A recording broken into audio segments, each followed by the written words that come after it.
All right, things are live.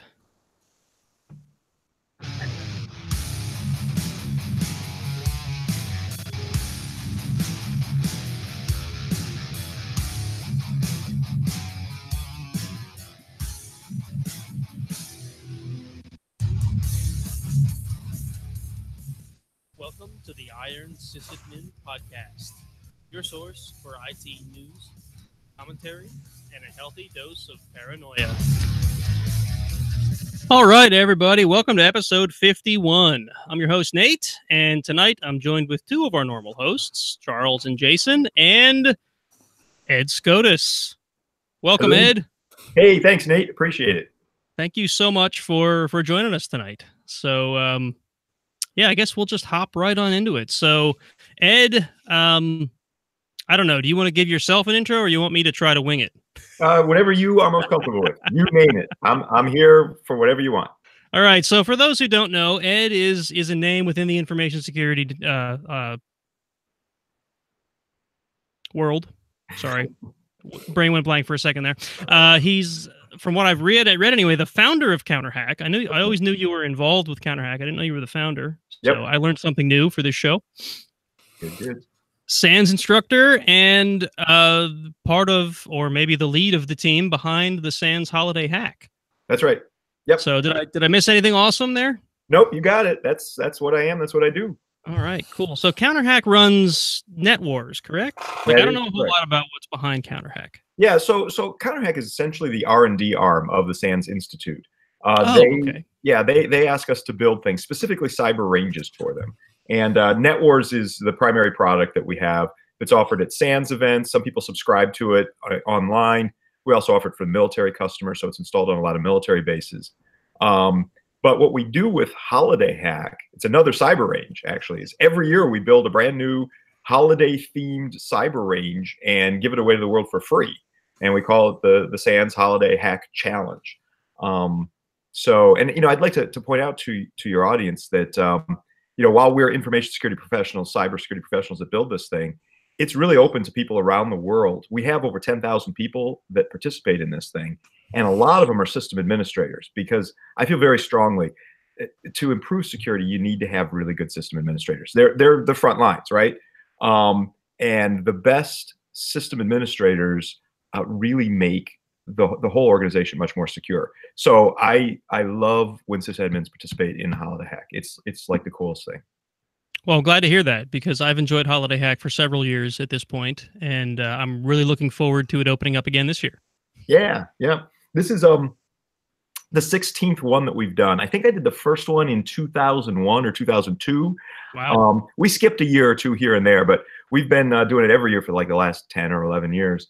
And each year we make them more intricate, more detailed, and they're entirely free. People can register for it, and you just get in and you start talking to Santa Claus, and you can talk to other people. Let me tell the piece parts of it so that people kind of know what we're talking about. Sure. So every year when we release the Holiday Hack Challenge, which usually comes the second week or so of December, what you get is the following. You get access to sort of like a video game world, and you can walk around in that world and you can chat with other people, so it's kind of social. You can also interact with non-player characters. They give you hints and such if you get stuck, and there's also a storyline, kind of a fun and quirky and weird sort of storyline. You also get access to hacking challenges that are integrated into that world and into the storyline. I also commission a custom album of music, Christmas music, to be made every year for the last 3 years. I think our current album is our best album ever. The music is fantastic. It's music done by some of the best musicians in the cyber field. We've had Count Ninjala do things for us several years. For those that know Count Ninjala, he's amazing. Mm-hmm. Also, Keith Myers, he performs at a lot of the hacker conferences like DEF CON and DerbyCon and such. He makes music for us, and so it's a free album. It's the best computer security challenges we can come up with. A video game world that you can walk around and interact with, and we do this as a gift to the community. We want to give it away. The more people that play, the better. Last year we had just over 10,000 people. My dream is to get to 20 or 25,000. I'm hoping this year we'll get to 15K. We've got 10,000 people pre-signed up right now. Wow, that's pretty cool. Probably a lot of repeats from the previous years. I gotta say, 2016 when I first tried it out, it was just kind of on a whim. I think I heard you on Security Weekly or Okay. someplace, Yeah. and I logged in, and the browser quest based world that you guys had set up was, I mean, it was just so much fun to add Yeah. that into something like sort of like a capture the flag contest, right? Yeah. Just that social element was really cool, and I really enjoyed that. We were Um, surprised. 2015 was the first time we did the video mhm. game with the social element. And I got to say, originally, my vision of that social element was not there. I was very hesitant to allow people to talk to each other because I was afraid that they would say bad things or start swearing to each other, Mhm. or something like that. Or little kids would get in the game and people would say bad things. So I was against it. But Josh Wright from my team, he convinced me like this would be a really good thing. So Yeah. we decided we enabled it, and what we found is it turned into like a little virtual conference because people would congregate in certain areas and just chat with each other, and they'd be walking around and they'd see other people. That was in 2015. We built on that in 16. We built, and then we left BrowserQuest because it couldn't implement our full vision. 2017, we came up with our own gaming engine, learned a lot from that, and I think our 2018 gaming engine's even better. Wait till you see it. Well, you can see it now. Yeah. Right. If you go to LineCon, you get a little idea of what the gaming engine is capable of, but just wait until those gates open, and then you'll see so much more. I bet. I So- bet. Yeah, that's. Sorry, go ahead. Sorry. So after the gates open, is that when HallwayCon starts? Yeah, HallwayCon, exactly. As soon as those gates open, you're going to see Santa Claus, and then it's off to the races. So Yeah, I think what I liked most about the little game engine that went along with the challenge was that when you got stumped, there were people hanging around that would Yeah. be willing to give you hints, and no one just flat out told you how to do things. It was just Right. like it was a little bit of a nudge. And I found that as I was progressing through the challenges, some of the stuff that I found relatively easy, other people were having trouble with, and it was Right. mainly because of my skill set. Right, there were a lot of like Linux terminals to try to deal with, and that's just face it, it's what I do all day long. Right, so I was able to help those people out, even though I'm a relative noob to InfoSec. I mean, I've been Yeah. exposed to the industry, but it's not my day job. Right, I'm not trained in that. I'm not. I don't have piles of certifications behind my name, which yeah. I know some of the folks that participate probably do. Well, that's really great that you do that, and I think you'll be happy with this year's. We call them Cranberry Pi terminals. Yeah. It's like Raspberry Pi, but it's at the North Pole. So the Cranberry Pi terminals are back. They're, I think, our best and most sophisticated ever. They're actually Docker instances that you're interacting with, which is kind of cool, all via this technology called WebTTY, which is Web TTY. Right. And even if you don't know that technology, Docker and WebTTY, what it is you click on a little computer-looking thing inside our virtual world, and boop, up pops on your screen a Linux terminal window, and then it's like go, and you have to achieve something. And we designed these challenges, the terminal challenges, the ones that you just referred to, Nate. Mhm. We designed them so that they're solvable in 5 or 10 or 15 minutes, maybe in a minute or two if you're a skilled sysadmin on the Linux side of things. But even then, if you're more of a cybersecurity person, you can get through them fairly quickly or ask for help. And there's help from non-player characters, but also the other people that are in there will help you. And the purpose of those terminals is so you can get hints for the more complex challenges. So I almost think of them as like little popcorn things. Hey, I'll hack through these little terminal challenges. They give you a great feeling when you master them, right? Look what I just did. Yeah. Then we give you a treasure trove of hints to work on some of the other challenges from that. If you need them, you don't have to use the hints, but they're there. Right. Well, that's pretty much how I was able to get as far as I did in 2016, because the hints were there, and I was able to go learn things, and use that to complete the different challenges. So that actually leads me to one of the things I wanted to ask you about, because we are sort of an operations focused podcast. I really every year I've been curious how the heck you guys run this thing. Like, what is it running on? I've heard some basic comments that it was on Google's cloud. Yep. Is that still the case? Like, how Sure. I've heard containers thrown around. Like, I'm just really curious. So 2015, the plan was to host it on Google, but we shifted about maybe 3 weeks before launch and moved it over to Amazon. And we did it for an interesting reason. In 2015, the idea was there was this things called Gnome in your home. It's kind of like Elf on the Shelf. Yeah. And there were 2 million gnomes that were sold all around the world in our little storyline. But the gnomes, what they were is they're just little, creature, stuffed animal kind of things. And parents would buy them, bring them, plug them into the wall, and they play 8-bit holiday music. And the parents were supposed to move these things around, the house, and the kids have to find them, that kind of stuff. But these two little kids discovered that there was a stream of packets, wireless packets coming off of the gnome. And so we give you the packet capture, and we also give you the firmware of the gnome, and you have to analyze it. And turns out there's 5 super gnomes that run all the 2 million gnomes. So it's almost like a command and control infrastructure for the gnome. So it's 5 gnomes to rule them all. Here's the deal. I wanted the 5 super gnomes to be on different continents, right? Mm-hmm. And when we started hosting it on Google, if you trace routed to the gnomes, all the packets went through the Googleplex in Mountain View, California. So it looked like all of them were in the same place. So you didn't get the visibility you wanted. I wanted there to be true, apparent geographic distribution. So we moved over to Amazon, because in Amazon, if you're on their cloud, you could trace route to things. And they, if you trace route to Mexico, it goes to Mexico. Trace route to Ireland, it goes to Ireland. Trace route to Japan, it goes to Japan. Not so with Google. You could actually have your instances over there, but it's still everything goes through the mothership. That was in 2015, where we needed the apparent geographic dispersion. That said, we do like Google Cloud environment. It's fantastic. So in 2016, 17, and even this year, 2018, we moved over to Google. So it's a Google Compute environment. We are using Redis to store state and do message passing. We are using Docker instances for all the terminal challenges, and then a whole variety of technologies. I mean, it's a zoo of technologies. One of the things that we do here, it's maybe a little secret, I don't know, but when we're thinking about new stuff that we want to put into NetWars, which that's the commercial product people pay for, we experiment first with it in Holiday Hack Challenge. So we'll put some technology out there that we kind of hope will work, but not work. We give it away for free. And then if that really works well for us, hey, we'll take those ideas and such, and we move those and reskin them and such and put them into the commercial product.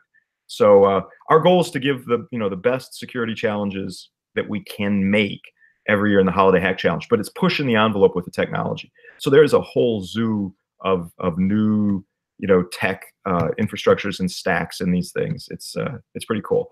MongoDB, all over the place. We did a lot with Node. 2015 and 2016, given the browser request infrastructure, Node.js appears a lot in it. Yeah. But then the last couple of years, we've been rolling our own engine. So neat. Yeah. Stuff. It's pretty cool. And I've got a great ops team that keeps it all running, and it is hard. When you got 10,000 people hitting your systems all at once, and some people trying to hack it, right? Because I mean, it's actually got hacker challenges in it. It is hard for them to keep the thing running. We do go down from time to time. I'd like to have more uptime, of course. Everybody does. Yes, exactly. But they do a really wonderful job of it. It's Tom Hessman and Daniel Pendolino. I should give them credit. Tom Hessman is over in the secret room right now, working away on Holiday Hack Challenge 2018. Hi, Tom. Hi. He's waving. So nice. Yeah. So I guess that leads to the obvious question: why is the gate still up?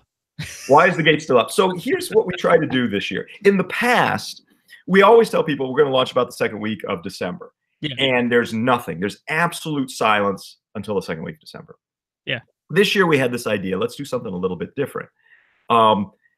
See, the storyline goes like this. In the last 3 years, holiday supervillains have tried to destroy the holiday season or destroy the North Pole. So Santa's had enough. This cannot go on like this. Every holiday somebody doing something nefarious like that. So Santa's holding a conference at the North Pole for security professionals, system administrators, hackers alike. Everybody comes together, and we're going to host a conference so we can learn technology and try to turn the tide against the bad guys. I mean, that's why it exists. But if you're going to host a conference, you can't just say, hey, we're hosting a conference that starts tomorrow. So Santa Claus had this idea. In July, we launched registration for the conference. And you can register now, but people started registering in July. Then in October, we launched LineCon. And LineCon gave people a glimpse of the world. So you can kind of walk around in there, interact with other people, chat, and then there's this big gate that says Kringle above it. You've been in there, you've seen it. Yeah. And the idea of LineCon was actually severalfold. One is to kind of say this thing's coming. The other was to give you a chance to network with other people.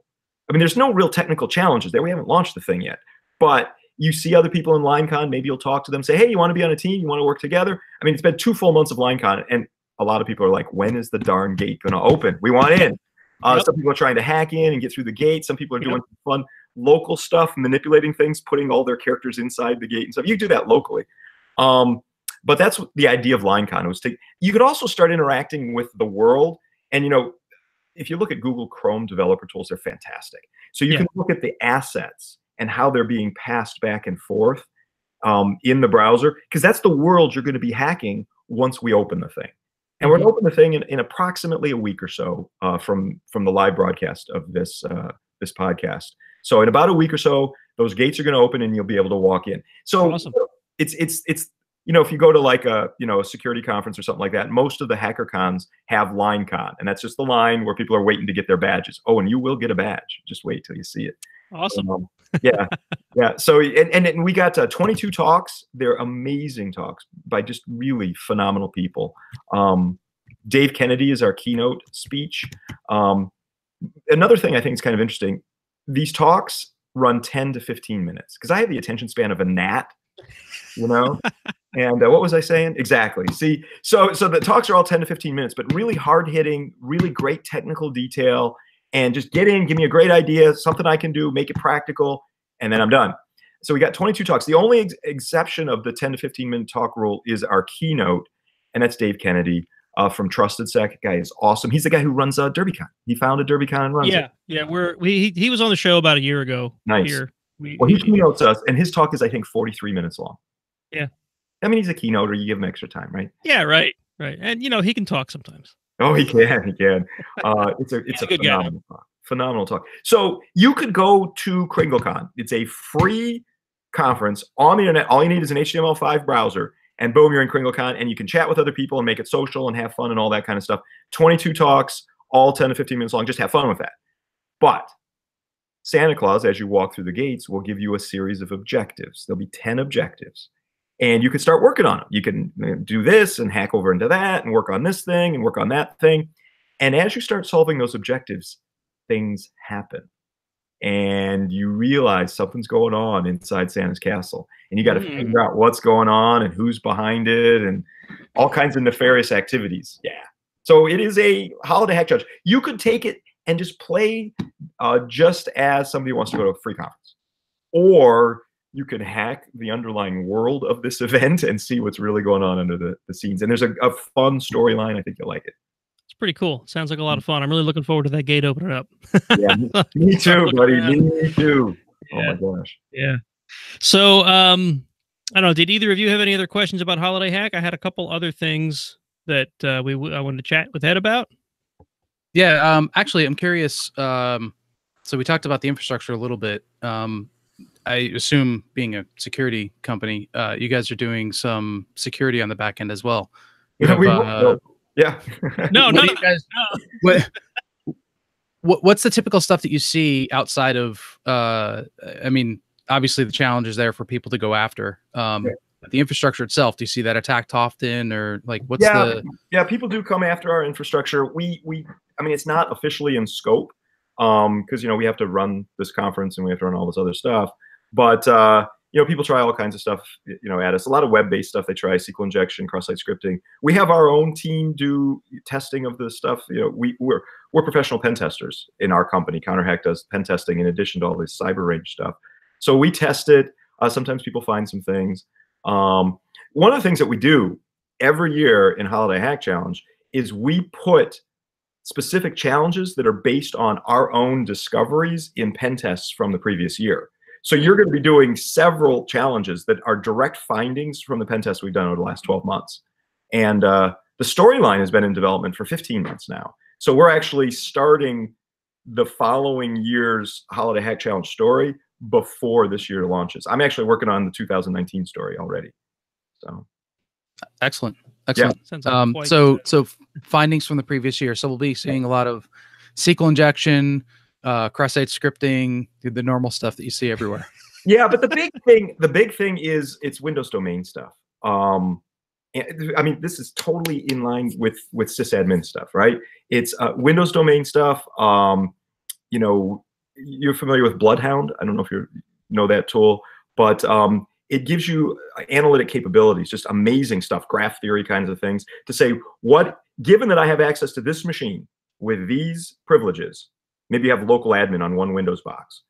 What can I do with that based on the trust relationships in that environment to most efficiently get me to domain admin? And that's what Bloodhound helps you learn. It does a big data dump, pulls all that data together, and you can do analysis. It's one of the big things we've been doing in pen test over the last year. Another thing, you see all these breaches that are associated with public code repositories, where they might accidentally publish some code that has hard-coded credentials in it, or maybe even crypto keys. We're seeing that a lot. And, you know, Santa Claus might have something like that in store for you here too. So it's the kind of stuff that we're seeing that sysadmins need to be aware of, like, you know, walking through a Windows domain environment and, you know, being very careful with your public code repositories, whether it be Git or you know, anything else. Cool. Neat. Yeah. It's Charles, exciting. you have anything, or are you just enjoying the enjoying the show? Well, no, I was just going to say, I think it's really cool, the idea of combining Holiday Hack with, you know, an actual conference, which, you know, maybe someone just does the one or just does the other. Do you think are you going to see how much people enjoy that and maybe consider that next year, going in a different direction? Absolutely. I got to give credit to Santa Claus. He's the guy who came up with the idea for the conference. And he said, hey, why don't we do a conference in association with Holiday Hack? Santa Claus talks to me actually all year round. Not like every day or anything, but you know, every few weeks he checks in and tells me what he's thinking about. So yeah, I mean, if KringleCon goes well this year, maybe next year there'll be another KringleCon, but with a different spin to it. You'll see. We're already working on it. At least I am. I'm already working on next year's. Pretty interesting approach to the whole thing. I like the idea of having these little mini talks, because I mean, previously you had, you know, blocks of text and whatever you could read that was kind of the same concept, but this is a lot more interactive with an actual speaker that you can just watch. It's pretty cool. Another thing is, you know, people have grown used to the fact that all the blog posts from my team in November and December are actually hints for Holiday Hack. Yeah. And this year, there's only been one. We posted a blog maybe 2 days ago by Ron Bose, and that's it. And you're like, well, where's the other hints? Where are they? They're actually talks inside. KringleCon. Yeah, it's at KringleCon itself. So if there's any talk at KringleCon from somebody on the CounterHack team, that means it's a hint. I mean, that's right there. That's cool. So we actually have a listener question. Yeah. So they says he sees folks introducing their own bots into KringleCon, and how do you guys feel about that? As long as it's not interfering with the game, I'm okay with it. I don't want it to be annoying. You know, if they get annoying, we might have to come up with some technology to shut them down or to inhibit them some way.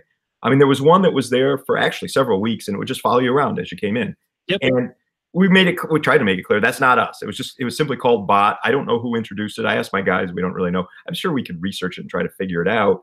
But as long as it's not hurting anything, yeah, I'm totally fine with it. And as long as they don't become overwhelming. If there's so many bots that, you know, performance becomes an issue, then we've got a problem. But as long, you know, hey, no harm, no foul. It's, you know, I mean, I code Twitter bots because I think they're interesting and fun. You know, mostly just for my own account and such. But yeah, I found that cute. We didn't expect it, but I guess we should have. So no problem with the bots as long as they're not hurting anything or annoying anybody. Cool. Yeah, I think there were 2 in there last time I logged in. Really? Okay, I saw one. One. They both have bot in the name, so I assume they're both bots. Yeah, and they're not us. People are like, "Is that you?" It's like, no, we're not putting bots in our. Yeah, no, I saw your tweets that they weren't you. So it's interesting though to see, like, oh, I'm bored with this thing. I'm gonna go and make my own little code that will sit here and troll around in the world. It's cool. It's cool. Kind of fun. Yeah. So related to listener questions, I actually asked. We have a Slack group. Slack channel that I asked earlier today if anybody had any questions for you. One is actually relevant to, I mean, pretty much anybody who works in IT. So personally, I build this little project for DerbyCon every year where I have a little CTF inside of a Derby hat. right? Cool. Which is neat because you say you run on containers. It runs on containers. It's on a Raspberry Pi, whatever. But every year, I always find like between my day job and getting ready for DerbyCon and getting the project ready, I have a lot of trouble finding time to do it all. Right. Yeah. Well, it seems like you're involved in a ton of things too. Yep. People want to know, how the heck do you do it? How do you manage your time? How do you have time to do Holiday Hack, do your day job, be a SANS instructor, and write home automation for your like awesomely high-tech home office, right? So like, how do you find time for all this? It's hard. I mean, I share the same kind of limitations and frustrations with it. Discipline is the bottom line. You have to set time aside to do certain things. You know, I try to code a little bit. I mean, I used to try to code every day. This year has been particularly rough, but I try to write some code a little bit, a couple times a week. And I have been able to maintain that. I write stuff every day. I travel a tremendous amount, but I also make sure that I take some time to go for walks, you know, to kind of keep myself outside and healthy and keep my brain clear. So just setting aside time. My days are extremely structured, like scary structured. I get up at the same time. I eat the same things. I go to the same place. But I find that if you have a baseline of structure in your life, then you can do fanciful, weird things on top of that. So that's it. I get up very early. I'm usually up at 4:30. Maybe sometimes I'll sleep in until 5 or 5:30. But then I start crapping out around 5 p.m. So I'm a 2.5 hours past that. And I usually go to bed around 8:30, 9 o'clock. Maybe that's not the answer you're looking for. I don't have a magic bullet, but I find certain structure in and setting aside and dedicating time. This is when I'm going to go. I go for a walk in the morning for about 45 minutes or an hour every day. This is when I'm going to code, you know, weekend time to dedicate to that. So I would encourage people to try to be thoughtful in dedicating certain slices of their time to certain things that are really important to them. All right, cool. That's as good an answer as any. I mean, I didn't expect you to be like, oh yeah, I take this pill that lets me stay up for 26 hours a day, you know? Yeah. Right. All right, and the other thing is actually a little more free form. Someone just asked, in all your time in the industry, in the InfoSec industry, in teaching, in net wars and whatever, what's your favorite story from things you've experienced or things your team have seen? Like, do you have anything like really just like, what's the thing that blew your mind or the thing that just sticks out throughout? Oh, wow. There's so many adventures and so much fun that we've had. I'm just like awash in stories. I really like meeting people and interacting with people. And, you know, we host some meals and parties. I mean, I'll give you one. It's something that you alluded to when we did the pre-show thing, Nate. For the last 2 years, every year at DerbyCon, for 2 years in a row, we decided that we'd like to give people pie. So we ordered pie for like 700 people, and everybody got a slice of pie. And I stand up on a chair. This year, we decided to do it at the appropriate time. Last year, we screwed up. My bad. We did it at 2 p.m. This year, we did it at 3:14 p.m. Perfect. And, yeah, exactly. Perfect. And 10 seconds afterwards, because 10 seconds is about 1/6 of a minute. So it's 3, 1, 4, 1, 5, 9, etc. So at pie time, we served pie. And we had, hundreds of people lined up. I'm standing on a chair with a chef's hat on, just saying, hey, please come and have pie with us. And, people are like, why are you doing this? And why not? I mean, it's DerbyCon. Let's have pie. I like pie. Well, why pie? Why don't you do cake? Well, first of all, Mubix has been serving cake at DerbyCon for years. People say, well, cookies, they're easier to hold and eat. But there's an intimacy with pie that I don't think you have with other kinds of desserts. I don't know, it feels that way. Pie is mushy. It's just... I know this is getting a little weird, right? Intimacy of pie. You got the number tie-in, right? 3.14, 15, etc. So that's a fun thing. My whole team does it.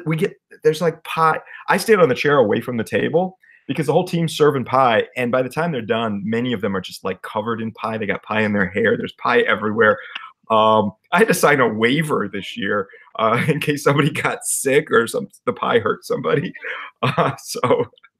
Yeah. So that's a fun kind of weird little story. We just did pie. Oh, last year when we did it, we didn't tell DerbyCon we were going to do it. Of the, Oh, there we go. Sorry, we have a visitor, folks. This is my daughter. Is she gonna play Holiday Hack? As long as she plays Holiday Hack. Ed wants to know if you're going to play a Holiday Hack. The answer was yes, of course. I started to get bored of the Dark Fairy skin, so I was just in the mood. We'll deal with it after the show, okay? I was just in the mood for a mermaid mod. Okay. After I come back down, okay? Like an actual mod. I think you could really do it. We'll look into it. I'm interested in some of this mermaid stuff too. So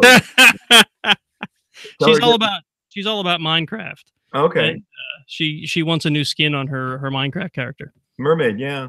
I can't say I blame her. But I want a mermaid now. So if we put mermaid, I just got the skin. I just really got bored of it, and my body was just telling me I want a mermaid mod.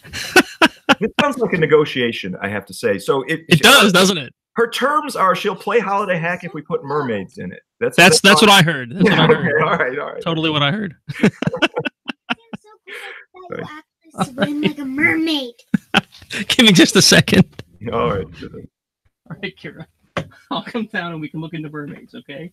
But you gotta wait till the show's over. Well, that went off the rails quick. Kids are awesome.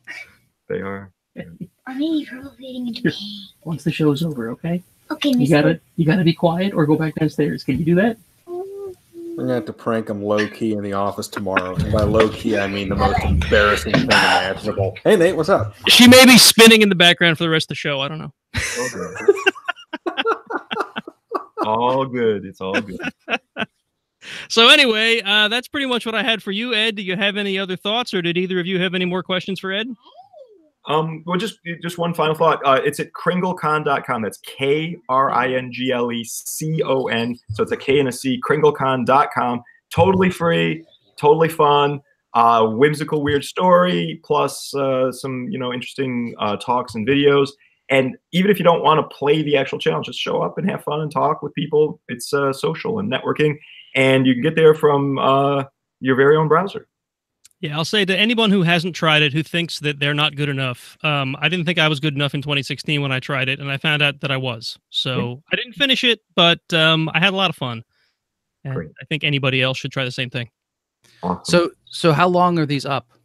So they're up forever. Well, as long as we can keep them up. So, for example, you could play the 2015, 16, or 17 challenge right now. I keep them up year-round. I pay for the hosting of that. So you could play the old ones to build your skills at any time. If you decide in July you want to do Holiday Hack 2016, you can. So you can play the same one that Nate played. But the actual competitive one where you can win prizes and such, we launch that usually second week of December, and it goes through the first business Monday in January, which I think this 2019 is going to be January 7th, if I'm not mistaken. Sounds right. Yep. Okay, whatever it is. So anyway, so the competitive time, second week of December, and we're going to launch in about a week or so from now, and it goes through the first business Monday of January. So you had to get your answers in by then to be eligible for a prize. Right. So you said answers. I remember this from 2016. You have to basically submit sort of a report of what you've done, and people get pretty creative in how they do that. They do. They do. Now we give prizes even if you're not creative, if you just have right answers. But some people, we've gotten people that they sing their report to us, or they make videos or comic book form. Last year, I think our winning entry, they made sort of like a People magazine thing of the North Pole out of it. We like the creative ones because they're fun. Cool.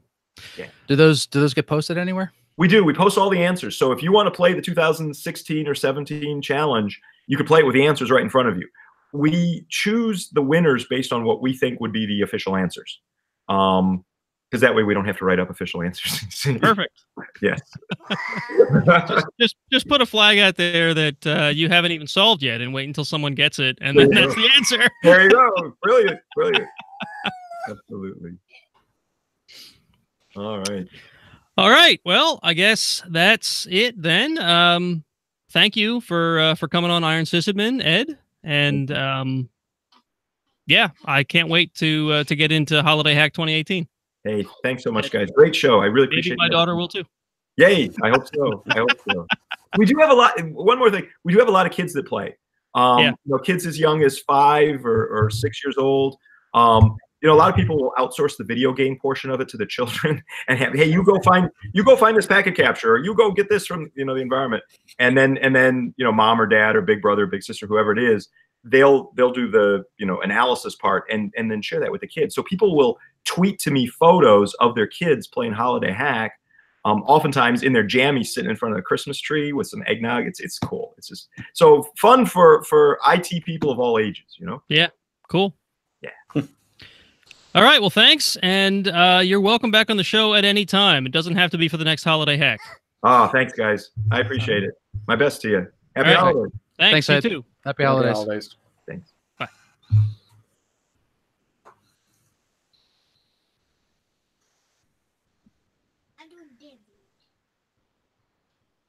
All right, guy. Give me just a second, okay? Good luck. All right, I'll see you guys later. We're good? Yep, we're good. Thanks, Ed. Thanks, guys. Okay. Bye.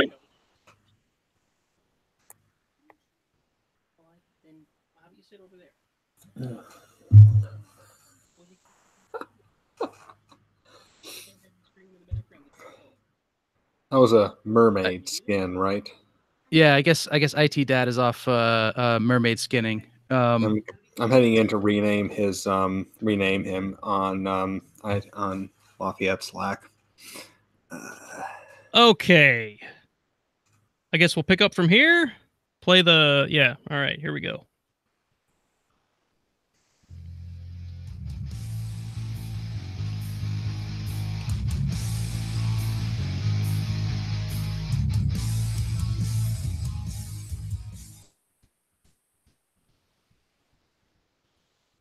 All right, so that was a fun interview, don't you think? Absolutely. Everybody still present? Good. It's Well, you're nice gonna have a to- lot of editing to do tonight. All I want here is a pen. Here's a pen. It's nice to meet somebody else who structured their day that rigidly.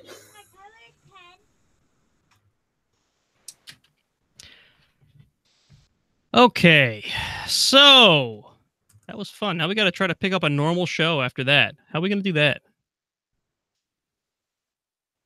All right, so we got any announcements? Announcements. I don't think I have any announcements. Do you?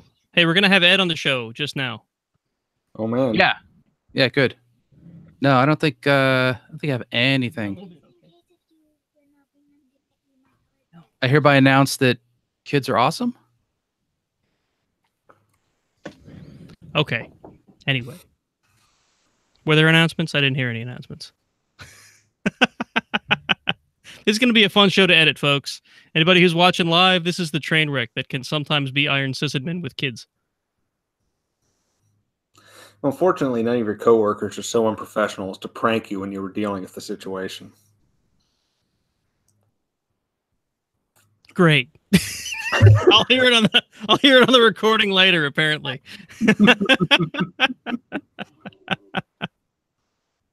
All right.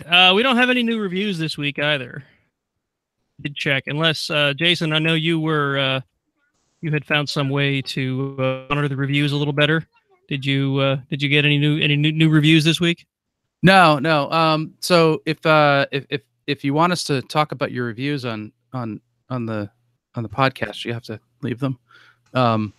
Exactly, folks. So leave reviews at iTunes, or I think there's reviews at a couple other places.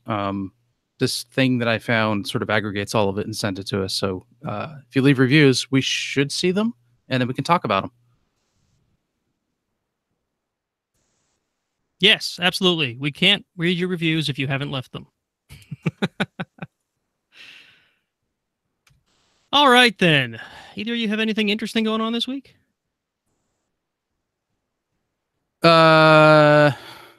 Interesting. I mean, I blew up my server and then fixed my server and then blew up my server and then fixed my server. I mean, You that's should pretty stop normal. doing that. You should stop breaking your... So I run, the server I have runs Atomic, Project Atomic as the base, specifically CentOS Atomic, because it's all Docker.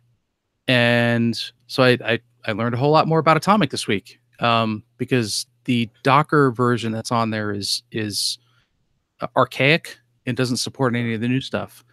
So according to Atomic, they do this because they're trying to keep a version of Docker that works with Kubernetes.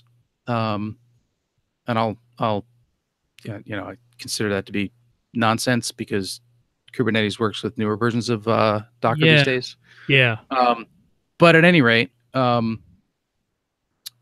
did a couple things. So I switched from CentOS Atomic over to Fedora Atomic in an attempt to get it to work with a newer version of Docker. And when I started that, I figured, well, Fedora has to have a newer, more current version. Fedora 29 Atomic has an older version of Docker than CentOS does, which is, that's interesting. I mean, I assume CentOS is in the same boat as RHEL. So you've got like it is Docker rebuilt 113, and that's with the extras. And it's awful. So it's I think CentOS has 1.13.1-84 is the latest.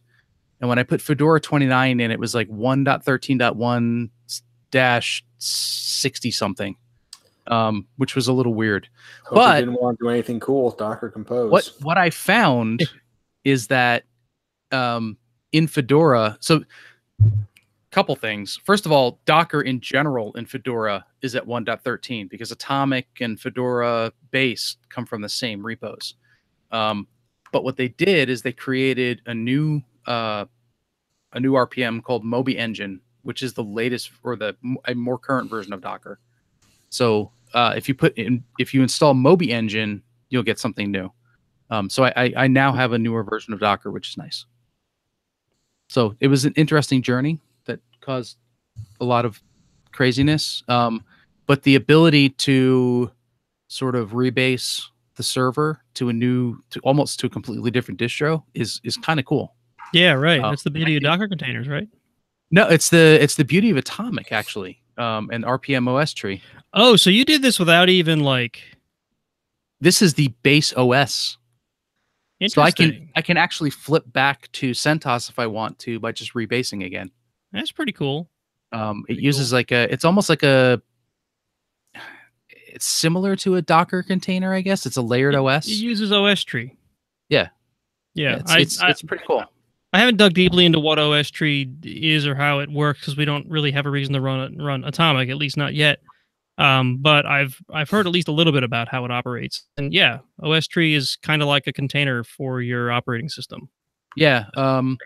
Don't worry, you won't have the opportunity to run Atomic. It's already been deprecated. Mm-hmm. It's going to be replaced with CoreOS. Yeah, I was just going to say, I've heard a rumor that Red Hat is switching to CoreOS.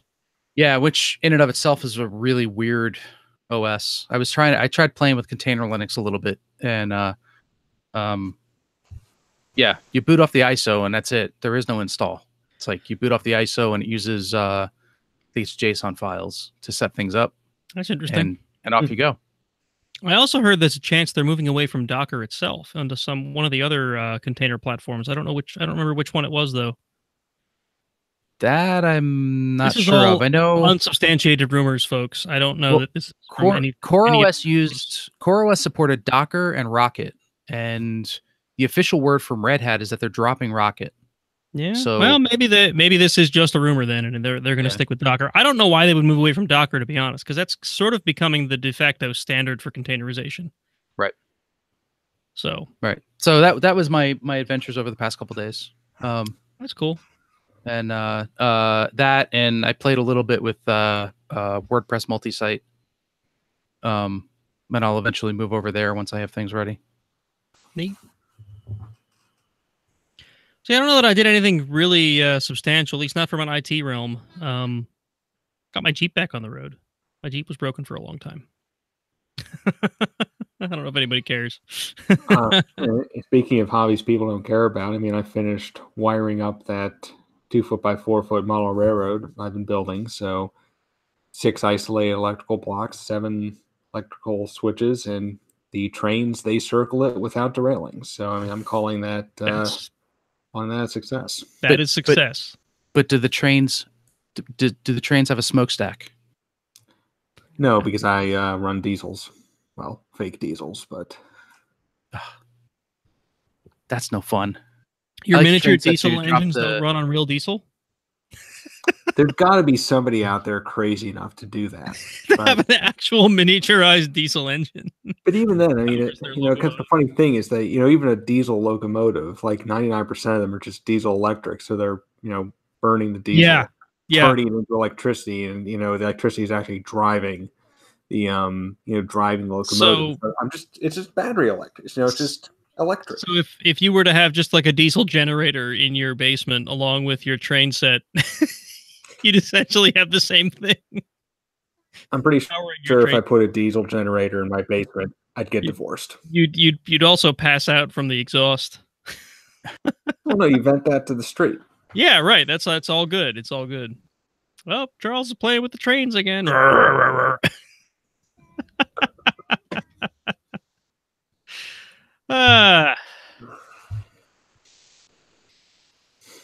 right. So I guess we can move on to news unless anybody has anything else to say. Let's do the news. Let's do the news.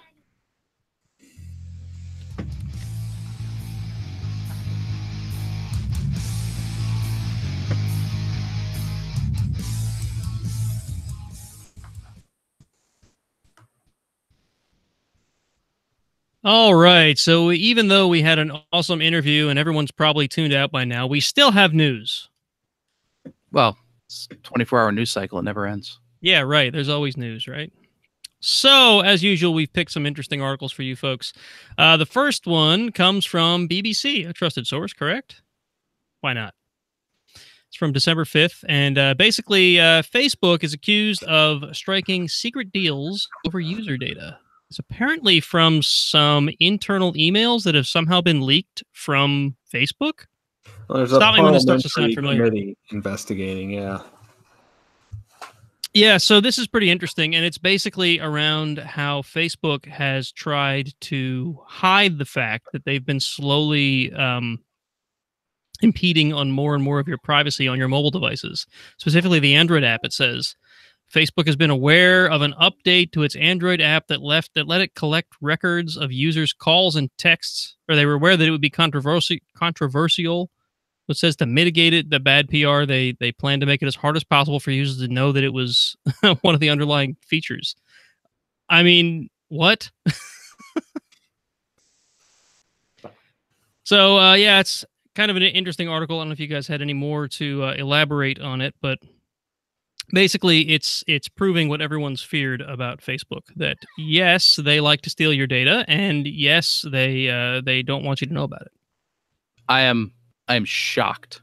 Shocked. Absolutely shocked. Absolutely. I'm sure you are. Yes. I'm beside myself that Facebook is selling my data. I don't even have a Facebook account. Yeah, they're probably selling your data anyway.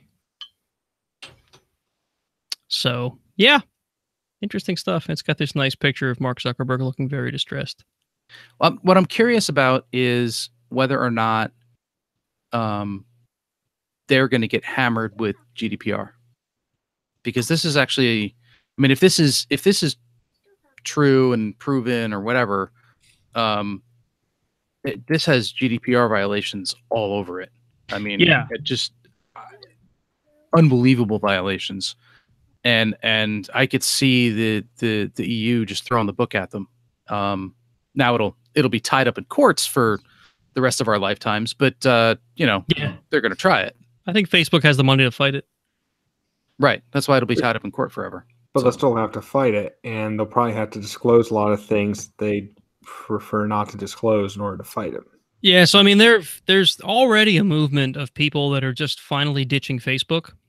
And I wonder if more and more articles like this that come out will just slowly chip away at it, and it may actually lose its leader hold. What replaces it? All those startups out there that are looking to take over for Facebook and come out with something better. Looks like your time is about here. Yeah, right.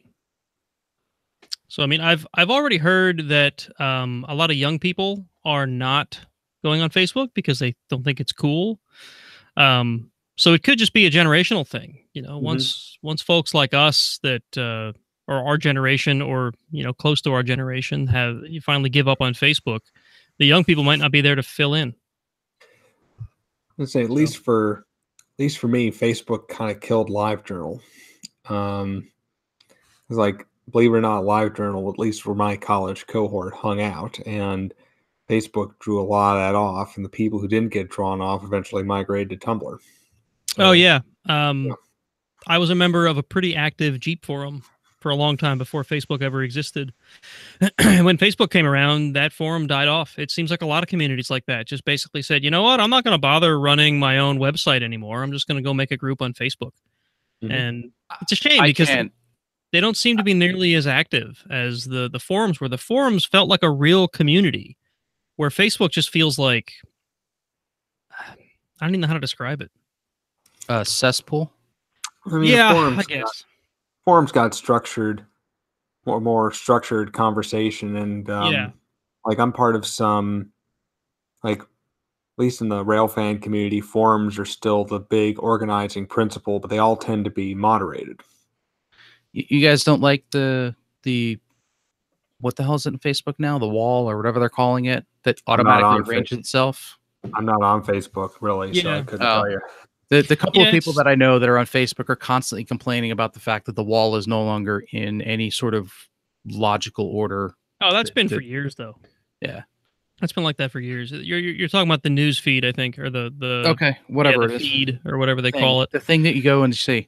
Yeah, I mean, I don't know, it's getting less and less useful, and I mainly maintain it for the same reason I've always said I maintain it, which is to keep in touch with certain folks who I can only keep in touch with through Facebook because they're not on any other network. Yeah, my family's on there, so I avoid it. I mean, yeah, right. I can't wait for Friendster to come back. So, yeah, right. Okay, I just want my MySpace page back. Oh, that's still a thing. That's a thing, man. Yeah, you have to be a musician to be on MySpace now. All right, so we've beaten Facebook to death. Yep. Now we're gonna beat up on Verizon. Yeah. Well, I mean, are we? I don't know. So Bloomberg says. Oh wait, should we not trust Bloomberg? We'll talk about that later. Yeah, we'll talk about that later. So apparently, Verizon is buying out 10,400 of their employees in a restructuring. And I basically skimmed this article. It's not like a compelling read, but basically there were accepted 10,400 employees, or about 6.8% of its total staff, which, think about that. 10,000 people is 6.8% of its total staff. Verizon, that is. Right. So they accepted a voluntary buyout as the company looks to trim $10 billion from costs and retool for 5G wireless technology. Now, I had no idea that 5G was going to cost us 10,400 jobs. Does anyone else find that to be like odd? Well, it hasn't cost. So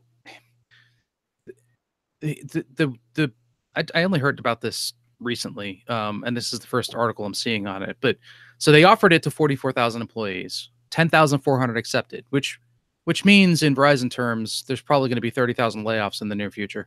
Right. You chose to go. You're going anyway. Right. So those 10,400 employees, I don't know if it's in this article or not, but what I was hearing is that some of them are getting up to 60 weeks of salary. So they're getting a full year's pay for taking this layoff or this buyout or whatever you want to call it. And yes, they're losing their job there, but they've got a year's salary to kind of float along with until they can find something else. So they're jobless, but they're been paid for the year. I don't know how that works in. And I'm not sure what Verizon is up to here. 5G is what everybody has been screaming and yelling about and jumping up and down, and it's going to change the world. Maybe, I don't know. I've heard a lot of. What is it like? I've heard a lot of stuff about. Yeah, but I've heard a lot of stuff that 5G is not that great. So yeah, it seems like this is a big retool and a major problem for them to work on. And I'm sorry, you're only giving me, what do I have? I have a family plan, so I have like 20 gigs a month that we can spend. Yeah, that's always been my problem. So I've had conversations with folks at work about this exact same thing. Oh yeah, 5G, it's going to be gigabit in your pocket. You're not going to need broadband anymore. It's going to be cellular. You can do cellular everything, wireless everywhere. You're never ever going to have a modem in your basement connected to a switch in a wireless gear ever again, because it's all going to be handled by your wireless carrier. And I said, oh great, so I can be limited to 8 gig a month now? So they're going to have to change that pricing model, because I move like 150 gig a month. Just in streaming services and whatnot. I'm not even abusing it. I'm like an average streaming customer. I'm not moving that much like weird data. Right. And your kids are young. Right. We push north of 400 gigs a month, between 400 and 500 gigs a month. I mean, we use a lot. Right. But I've got, you know, adult children in the house that are doing everything online. Right. So yeah, don't get me wrong. If I can get wireless 5G, if I can get wireless gigabit anywhere, then absolutely. I see no reason to still have a home network, except for, you know, tinkery projects that I want to do on my own. I don't need to have, you know, a DSL modem or a cable modem at my house anymore. But if I only move 8 gig of data a month, like, you're going to have to change that pricing model. No, I've got it. So what you'll do is you'll just buy multiple SIMs. And when the SIM runs out, you swap the SIM in, and just like you do with cable modems. Like, once the cable modem runs out of bandwidth for the month, you just swap a new cable modem in. The face I'm getting from you, Charles, makes me believe that this is some sort of foreign concept to you. This is word for word what my cable company told me to do. Yeah. So I said, I'm just saying that that's not a thing I have found myself needing to do at any time. The cap at the time was like 100 gig or something, and you blew through it in half the month, and you're like, how do I up it? Well, you can't. You could buy a second cable modem and swap. Wait, what? Yeah, when we first got the cable modem, the caps are a little bit lower, and I looked at it and I said, I work from home, and I have, you know, multiple people in the house are streaming all the time. We don't have cable, and you know, we're going to blow through this cap in no time. I'd like to get a larger cap, and I'll pay you extra on top of that to make sure that the cap is higher. And the lady said, we don't do that. And I said, but I'm telling you, I'm going to run out, and I don't want to lose the, you know, because at the time my cable company would just kick you off and you wouldn't be allowed to have cable anymore. Yeah. And it was like after 3 offenses, they would terminate your account. So I'm trying to, because they're offended that you're using their network. Right. I'm trying to work this up front and say, like, hey, this is going to run out. I'll give you extra money. Yeah. And we could, we don't do that. So her suggestion was to get a second cable modem. And when the first one runs out, swap the other one in. Like it's a beer keg. Right. Right. And like, you did this and it worked. No. Okay. No, we found ways to limit your nothing. Yeah, we did nothing on the kids. The kids were miserable. And eventually I got I switched over to a commercial cable modem because it was cheaper and there was no cap. And you needed that static IP. Yeah, eventually I needed the static IP, but I had no cap on it. So then we just sort of blew through it, and it wasn't a big deal. Yeah. They've since changed their pricing model so that the higher speed packages have higher caps, which kind of makes sense. The more data you're able to move, the more data you will move. So the caps go up incrementally as the speed packages change. Right. I recently switched myself back from commercial to residential, and it's a different world now than it was when you switched. Yeah. So I've been watching, trying to figure out what to do. Because I can get higher speeds, I can afford to get higher speeds on residential if I switch back to residential. However, the caps given what we use today aren't high enough. And wow, because you must use a lot of data then. we do have a cap, but we only have a cap between 5 p.m. and 2 a.m. or 1 a.m. Mm-hmm. So we only have a cap at night. During the day, we're uncapped. If you switch over to residential, the cap goes 24/7, and we'll blow through that in, you know, a week. Yeah. So, anyway, this has nothing to do with Verizon. Right. It's just, you know, sort of a carry on. So anyway, Verizon's laying off or terminating people with a severance package so they can do 5G, which seems like a weird thing. But whatever. Moving on. We've talked about CRISPR in the past on this podcast, and I heard this interesting podcast on Wired Science this morning, and I had to include it in the show. So basically, the title of the article is "How do you publish the work of a scientific villain?"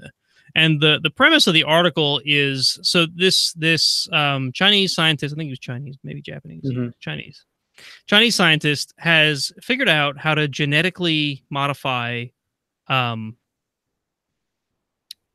What's the word I'm looking for? It's not just humans, but pre-birth, like fertilized eggs, embryos there, so that they can be like immune to certain diseases and whatnot, right? But this goes against all of the morals and ethics in the scientific community today, right? But he did it anyway, and I believe they went on to actually have 2 children born this way, right? Allegedly. I don't know that this has actually been verified yet. Right. And he published it himself on like a YouTube video. And the scientific community is like, you can't do that. Like, this is stuff you can't do. But it's like, it could be groundbreaking work if it's true. Right. So I look at it this way, like, what they described in the show, if you were to completely remove ethics from the whole thing, what they described in the podcast I heard this morning sounds like the next step in vaccinations, right? So 100 years ago or whatever, we figured out that vaccinations are a thing that can get rid of certain diseases, right? Well, now we have diseases we're fighting like HIV that you can't vaccinate against and are really tough to get rid of. In fact, I don't think HIV still is a thing that can be gotten rid of, HIV and AIDS, right? This is a big deal. Cancer, it's another example, right? This could be the next step, the next evolution in vaccinating people. You know, before you're born, these things are done to genetically modify your fetus, right? And then you're born immune to AIDS, right? Now, on the other side, it's all very unethical because you're basically tampering with like a child's life, right? So the article brings up that exact conundrum, right? So like, this could be really interesting work, but to share it or to condone it is unethical. So the article also specifically suggests that that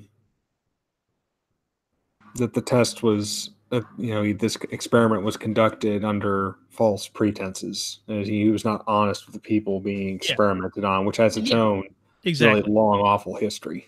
Exactly. Right. So there was a lot of wrongs committed, but it could end up with like an interesting result. So, the point of this article is just, like, how do you can't support this guy, because if you support him, he's going to do it again, or other people are going to think it's okay to do this or thing. But on the other side, he may have a breakthrough here if it's true. There was a I don't remember where I heard it, but there was a report that there's another set of babies that this has been done to as well. So there may be more than this out there. And I'm going to be mildly pedantic for a moment because I think it's important. It's not AIDS, it's HIV, and it's a resistance to HIV. Sorry. AIDS is just a collection of symptoms that is resulting from HIV. So, right. Yeah. But it's a, so what they found outside of this in the more ethically associated scientific focuses, there's a gene that occurs naturally in some people called CCR5, which apparently inhibits HIV, which is why some people that are technically HIV positive, nothing ever happens to them. Mm-hmm. And that's what he was trying to mimic here, or at least was attempting to mimic. And it sounds like he did it in one of the twins and not in the other one. Like they're different.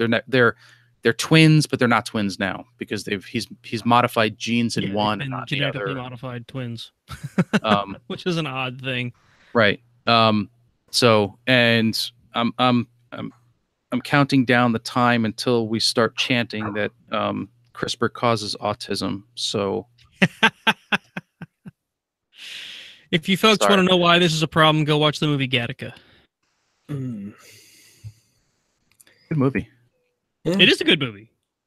The first movie I ever saw Jude Law in. Who's a good actor. It's you have to really be interested, but it is a good movie. Oh yeah. I think if you're not into science fiction, certainly it won't be an interesting movie for you. But I found it to be a pretty interesting movie. Some interesting concepts are brought up. Some interesting social dilemmas.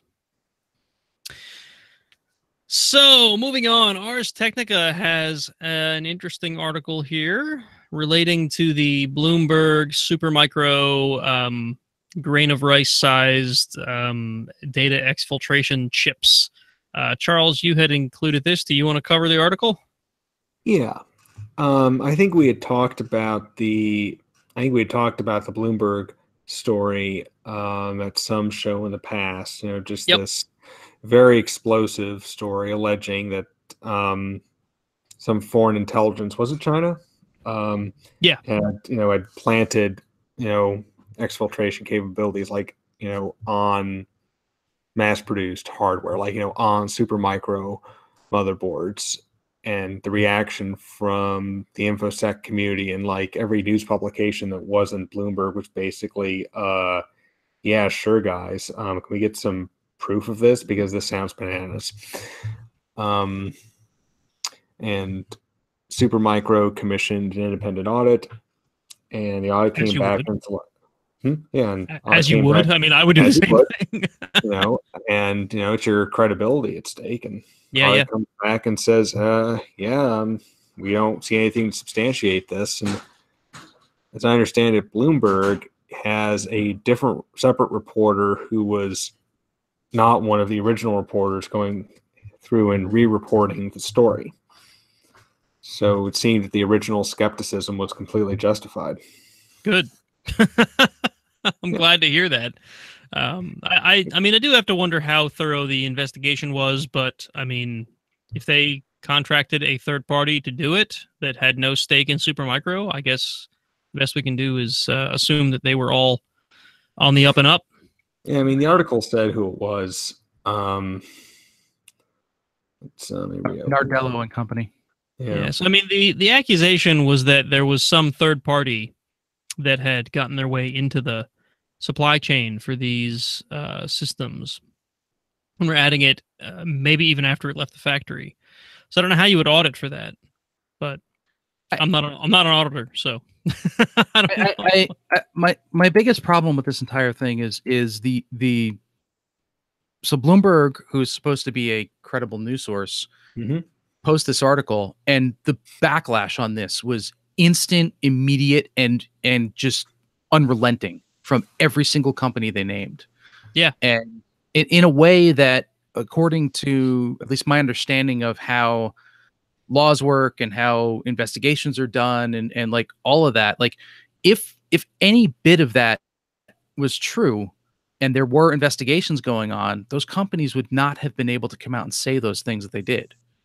And for that to be that vehemently denied, and Bloomberg to continue to this day to back that story is just, it blows my mind. Yeah, the denials were unusually specific, detailed, unequivocal. I mean, it's not what you expect to see. Yeah, normally this sort of thing comes out and there's a certain amount of believability to it and people take it seriously. In this case, it was almost immediate.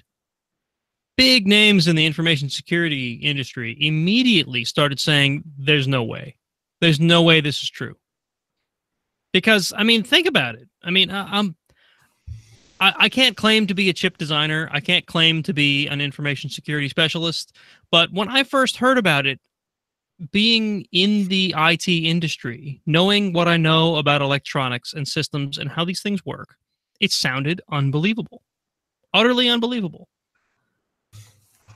You know, like, I'm sure there could be a concept of a piggybacked system which could steal data from a server at this level.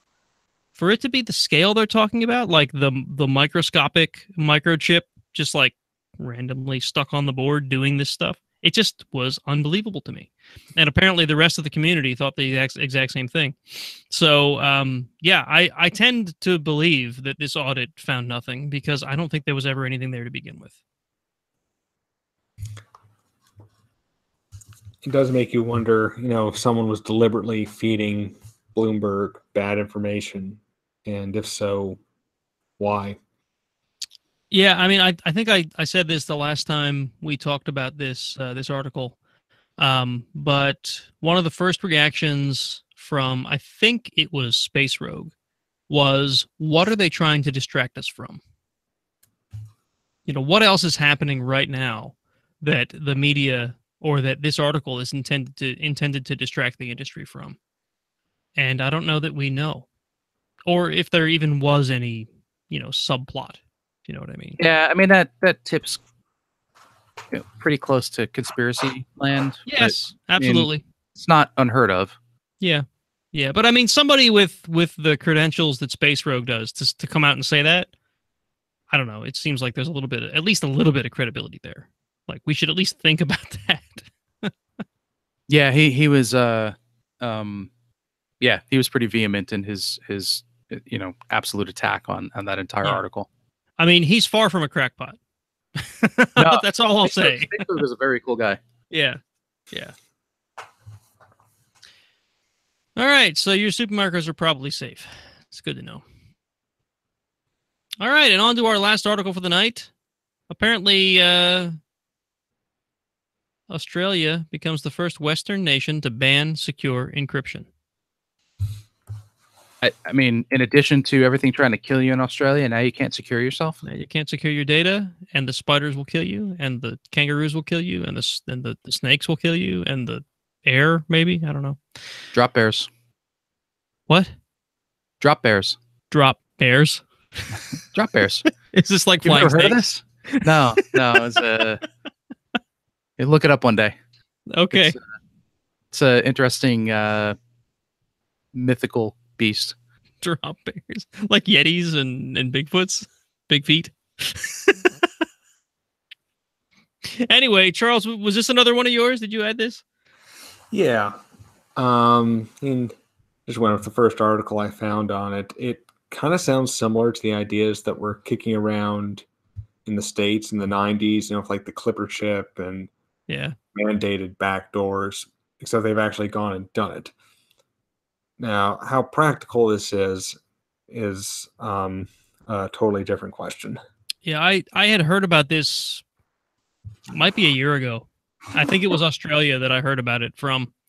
By the way, this is from Extreme Tech, which is an interesting name for a technology site. I guess, as Charles said, it's the first one. Where has Charles gone? He walked away. My headset is beeping at me insistently that I'm running out of power. Oh, you better plug that in then. God, that's loud. I bet. So let's give Charles a moment to plug in his headset, because I'm sure he has more to say about the encryption issue. There we go. Yay! Is all of a sudden your audio source going to change now because you plugged your headphones into your laptop? I mean, I'm still hearing you, so unless you're standing next to me shouting at me, no. Yeah, I suddenly transported myself to your house. The call is coming from inside the house. Anyway. All right, back to encryption in Australia.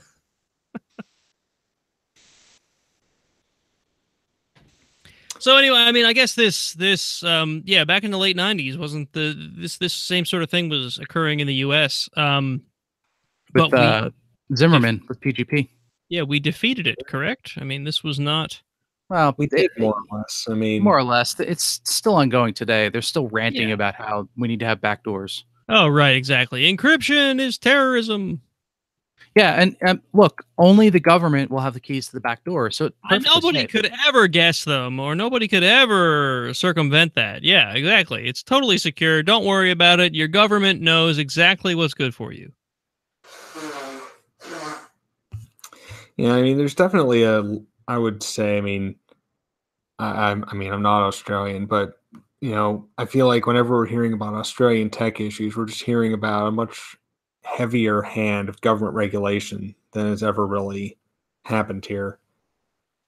And like one horror story after another about whatever Australia's national ISP is. I forget their name. Starts with a T.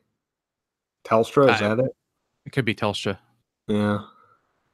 So I mean, look, if what they've effectively done here is ban any crypto without a backdoor, right? Looks like it. So no more iPhones? Apparently. Well, that's an interesting question, isn't it? Right? Like all of these companies that have built cryptographically strong devices that don't have backdoors are just what, retroactively illegal now? And well, I mean, are these companies going to change so that they continue to sell? Look, is Australia that big of a chunk of market that they're going to go, oh no, we have to have the Australian version? Or are they just going to go, yeah, well, sorry, Australia, never mind?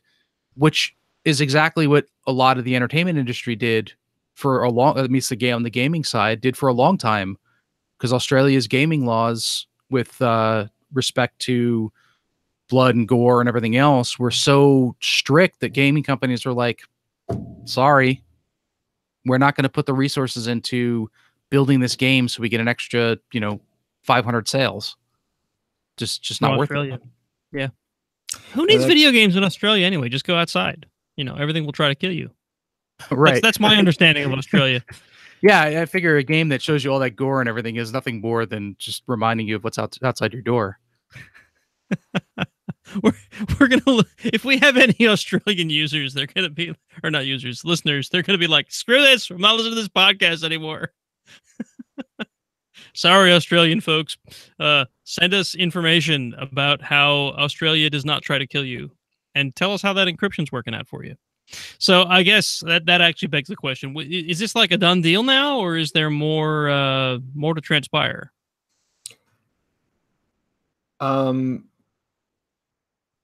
Sounds like, so Australia has 2 legislative houses. I guess it has passed the lower one, but not the upper one. And I don't know if there's some additional, like, I know Australia has a governor general. I think it's just I don't know if the governor general signs legislation, if that's just a formality. So I don't know. I am not an expert in Australian governance. So it's not a done deal. It's kind of sounding like a done deal, but yeah, it's kind of presented that way. As a practical matter, it seems unworkable. And like Jason says, I mean, Google might be like, yeah, screw it. I mean, though maybe someone's maybe it's a market opportunity for somebody to market a crippled Android that can be used in the Australian market. Yeah. I mean, both Android and iOS, and I guess any mobile platform at this point, are encrypted by default. Backdoors in encryption, I mean, how possible is that even? It's possible. It's the problem is that everybody that's done it at this point has gotten, it's leaked out one way or another, and the bad guys have taken advantage of it. Yeah, I mean, this security and encryption is just a constant arms race, right? As it is when you're not trying to allow the government in, right? So, I mean, look at like DVD encryption. How long did that last? Didn't. Exactly. It's basically broken instantly. Yeah. So, I mean, it's a constant arms race between the industry and the people who want to pirate the data, right? So in the case of like DVD or Blu-ray, another case where they tried to implement encryption. And I mean, Charles, I know you copy your own Blu-rays for your own use all the time, right? I know that's like, it's not a thing that's a problem. I mean, not trying to incriminate you. That's why I said for your own use. It's not like you're sharing Blu-ray data. And it's one of those funny things, man. Depending on your jurisdiction, even backup for personal use is a debatable legality. Yeah. I mean, distribution, of course, you can't do. But if you want to, just like, I need to have a backup copy in case, God forbid my house burns down. But even then, like the UK only legalized ripping CDs for personal use, like 2-3 years ago? Yeah. What's a CD? Oh, you don't know? Hey, actually, I've got one here. Just a minute, I can show you. Just a second. So I probably have some right in this drawer here. So we have data, not music. We've been mildly corrected. Australia has 30 million people in it, so I guess there is a market there. But yeah, I think you were sort of CD jewel case. See, this is the greatest hits of Bob Seger. So there's a disc in here with music on it. It looks like you haven't opened it yet either. Is that like? Yeah, well, when I bought it off Amazon, they gave me the link to download the MP3s along with it. So I've got the CD as a backup, but I've not had to open it. You're listening to MP3, but you should be ripping direct from the CD into FLAC format so that you get the highest fidelity. Yeah, right. Oh God, fidelity such that the human ear cannot distinguish it. Yeah, but I don't have gold inlaid wire running out to my headphones, so I just lose it anyway in the transmission. Right. So you don't have headphones that cost as much as our mutual coworker does?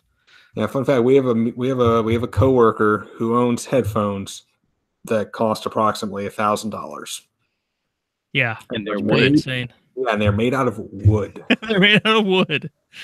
I did listen to a part of a symphony on them once, and yeah, the sound quality is really, really awesome. But I've listened to that same symphony on like $30 Bluetooth earbuds, and I can't hear $970 worth of difference.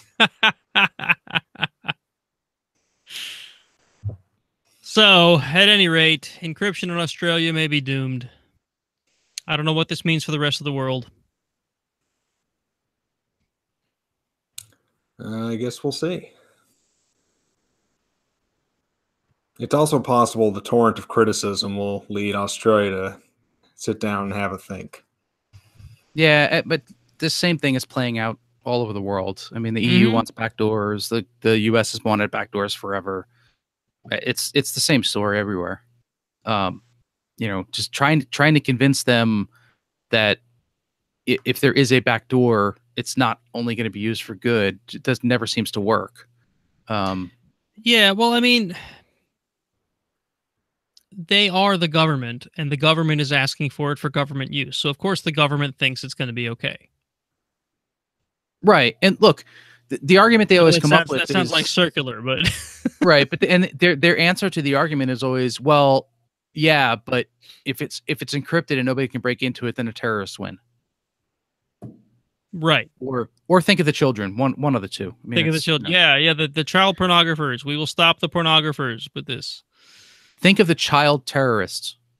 Think of the child pornographer terrorists. Wow, that would just be like horrible, wouldn't it? Yeah, I guess. Yeah, that'd be horrible. Anyway, the government knows everything, and you should just follow them. They'll lead you right down the right path. So absolutely, the government has all of your best interests in mind. Government's just a word for things we do together. Yeah. Right. So at any rate, I think we're going to call it a show for tonight, unless you guys have more disparaging things to say about encryption, government, or Australia. I guess that's a no. No, I think we've dug enough of a hole. We dug a deep enough hole. All right, folks. So anyone who tuned in live on YouTube, there were quite a few of you from what I saw, probably record-breaking from Iron Sysadmin standards. I saw like 20-something people watching live at some point, according to the little ticker at the bottom of this stream. And we got plenty of chat activity, so thank you all for watching live. Oh, we just got a new subscriber. Hi, new subscriber. I hope you're watching. At any rate, I want to thank Ed Skoudis again for being on.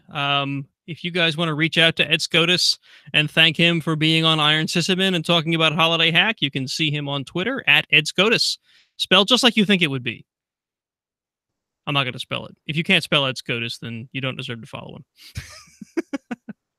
So, I encourage you all to check out the Holiday Hack. It is a fun thing, and you guys should check it out. Even if you don't think you're worthy, just go in, hang out, meet people, learn and try to see what you can do. That's exactly what I did, and I surprised myself with how much I was able to get through. I think I talked about it on the show when I did it. That was one of our early episodes back in 2016, the late 2016. So, thank you both for being on the show tonight, Charles and Jason. You want to tell folks where they can find you? Sure. I'm on the Twitters at Xenophage. There's a P in there somewhere. I am also on the Twitters as Mackensen, MACKENSEN. See, Charles is kind enough to spell his handle. And I'm at Gangrif, GANGRF. You can also find the show at Iron Sysadmin. You can also find us on YouTube if you want to watch this train wreck occur live. Tonight was very interesting with my daughter interrupting in the middle of the show. She has since dealing with the mermaid skin situation. Yeah, she has since left. She got bored and bored waiting for us to finish the show. Yeah, so I have very important Minecraft mermaid work to do once the show is over tonight. So, And I also have I got my blog back up and running. So if you go to blog.godshell.com, I've got Dockery stuff up there. On your brandy new yes, I'm running WordPress. Don't rub it in. Not Fedora, not CentOS, whatever, Atomic Hosts. yeah, and I'm still messing around with it. So some other interesting news. I don't think I've talked about this on the show yet, but I was recently brought into a group called the Red Hat Accelerators, which is kind of fun. It's basically a group of Red Hat's customers and some employees that get early access to certain information and software and whatnot. And I've been tinkering with the RHEL 8 beta. This is now released, so I'm not giving you like inside information that no one's allowed to know about, even though we did find out about RHEL 8 before it was released. And I will soon be both writing a blog post and probably making a podcast, not like a recurring podcast, but an episode of Iron Sysadmin regarding RHEL 8 and some of its new features and whatnot, because it's a thing that we've been asked to do. So that'll be coming up in the next couple episodes, probably sometime in January, maybe February. So that'll be something interesting for you sysadmin folks to be looking at. RHEL 8's got some pretty cool new features, and I'm looking forward to getting my hands on it, really tinkering with it some more. It solves some of the classic RHEL problems, like versions being locked at ancient versions and whatnot through a new app stream setup within Yum, which is now based on DNF, which is anybody who uses Fedora will be familiar with. So at any rate, that'll be coming up, and I'll be sure to let you guys know before it happens so that you'll know when to tune in to watch it or hear the episode. So yeah, that'll be fun. Otherwise, again, thanks everybody for watching tonight. And thanks again. Well, I already thanked Ed. I'm not going to thank Ed another time, even though I'm very happy he was on the show. I'm rambling. We're going to call it a night, folks. Any last words? Go. Say something. Anything. You could just say good night. Something. Good night, everybody. Not all. Good night, folks.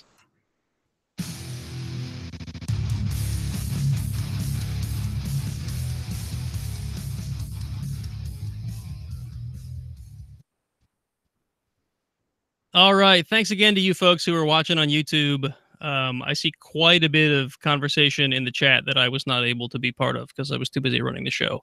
But I see my co-hosts were kind enough to join in. So I'm going to stop the broadcast. Thanks again, folks. Remember to subscribe and hit the bell thing so you can see when we go live next time. So thanks for watching.